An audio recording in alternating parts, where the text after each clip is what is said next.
আর ধরতে বলল এবার একটু শেখ হাসিনাকে কবরস্থানে পাঠাতে হবে, এই আর দরকার। শেখ হাসিনা ভাগ্যবতী, আল্লাহ ইমানদার বান্দা, এবং সেজন্যই বাংলাদেশ ওই 10 নম্বর মহাবিপদ সংকেতের মতো তেমন ক্ষয়ক্ষতি সম্মুখীন হয়।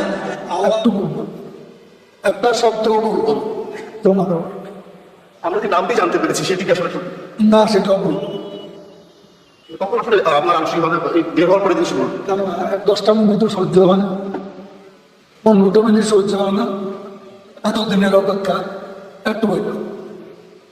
এখন অপেক্ষার জন্য আসবে, হ্যাঁ এখন অপেক্ষার জন্য আপনার একটু বলবো, একটা শব্দ বলবো জমা তেমন 10টা মিনিট সহ্য হয় না, 15টা মিনিট সহ্য হয় না, এখন অপেক্ষার জন্য আসবে, হ্যাঁ এখন অপেক্ষার জন্য। আপনার দেশের নগর ভালো থাকলে বিচা কখনের মতো জ্বালা কম করে জ্বালা পদ্মা সেতু হয়ে গেল,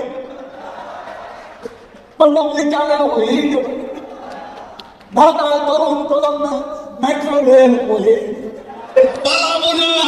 কোথায় পালাবো? পালাবো না, রাজধানী ফকুর সাহেবের বসায় দিয়ে উঠবো। কি দেখা দেবেন? না হলে ঠাকুর গায়ে বাড়ি আছে, ওই বাড়িতে গিয়ে উঠবো।